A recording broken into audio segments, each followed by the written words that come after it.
Hello, what's up guys? This is Fang no, ng server Evone 10. So ayan yan, nandito na tayo sa Lord 9. No?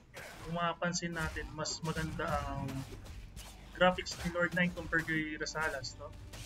So napansin ko lang yung mga ganito siya, no? Yung mga weapon traits. Ayan, makikita mo yung mga stats na pipiliin mo dyan. So pwede siya i-reset, mura lang mag-reset, walang problema. Baga kahit testosawa ka mag-reset, okay lang. Then napansin ko din dito, sa ito ko lang left screen. Napansin ko din naman sa ano niya, sa gameplay niya, okay naman siya totally. Kaya lang grabe talaga yung spender niya dito. Madami lang agad na. Nasa top na agad sila, no? Automatic na yan. Then, dito naman, pagdating naman sa dagger, then, top 7 naman tayo. Hindi pa ako nag-top up, wala pa ang top up na ginagawa. So totally, sinecheck ko muna talaga yung game bago ko top up. Hindi ko mga sarasalas. First game pa lang namin talagang nag-top up na ako ng malala. So ayan, naklaim ko na yung mga binigay sa ni GM. So ayan, ang character ko is assassin, no? Matatawag natin siya assassin. Ayan. Solid siya pagdating sa mga monster, no? So mga solid niya. MACD siya pagka pag mag-drive, MACD siya. Kaya lang medyo malambot din talaga siya. So mapapansin mo dito sa craft, ayan, dito na lahat. Parang din similar din sa Rasalas. Tapos dito, success rate naman ng weapon. Ayan, nag-plus 8 ako kanina. So na ba yun? Ito, plus 8 tayo. So ayan. Try natin, baka mag-plus na yun. So ayun, why not? Coconut, diba? So ayan, nabasag. So ano pa ba? Dito naman, pagdating sa stats, letters yan. Ayan, dito.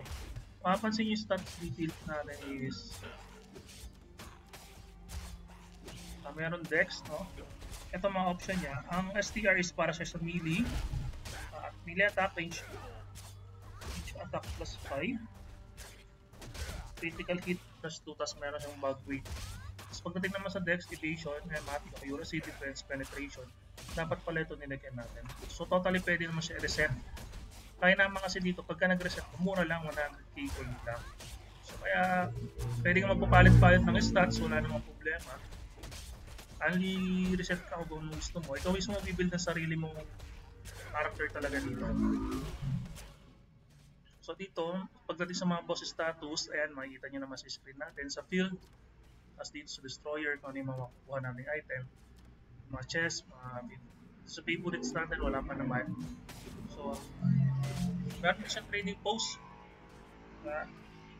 Pasensya, medyo maingay yung ano natin, yung video. Ayan. Meron siyang trading post. Ayan, mapapansin ko. Hindi ko alam kung sure kung bakit may knuckle eh. Hindi ko sure kung bakit may knuckle. Ibig sabihin meron dito talagang job na knuckle type, no? Kung mapapansin nyo. Ito na kasi yung mga weapon for mga every job, every character nandito sa gilid. May knuckle eh. Ibig sabihin meron talaga parang boxing type siya, no? Ano pa ba? Sa avatars, ganun pa rin. Mostly, kailangan i-summon mo siya. Susummon mo siya para makakuha ng maganda. Ayan. Ganun pa rin. Same pa rin sa Rasalas. Ang makaiba lang dito appearance. Pwede ka makakuha ng costume.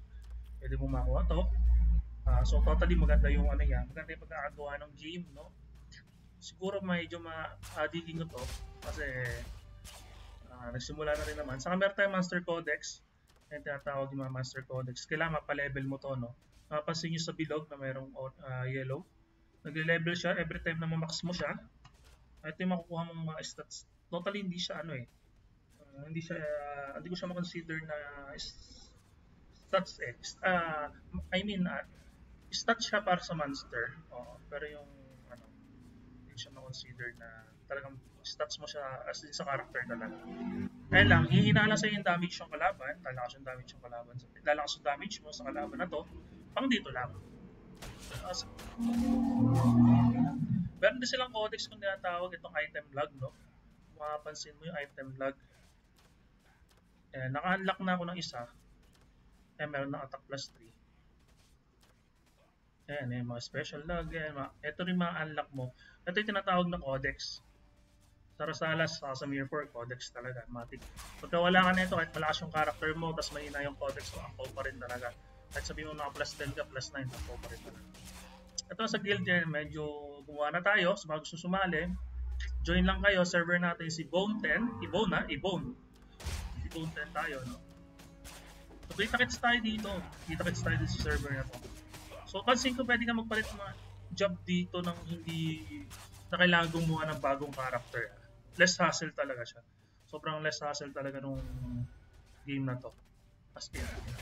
Tapos sa enhancement naman, medyo mataas din ang enhancement. Dahil lang hindi siya mga sa Rasalas na plus 4, plus 5, may tendency mabasag ka agad. Then pagka sa enhancement naman dito, plus 7, safety, plus 8, medyo swerte pa rin, like 50%. So ayun lang, ito pala masasabi ko ngayon sa gameplay na to. Kita-kits tayo dito, add nyo lang ako, tapos sali kayo sa guild natin, sabay-sabay tayo magpalakas. Thank you very much sa inyong lahat.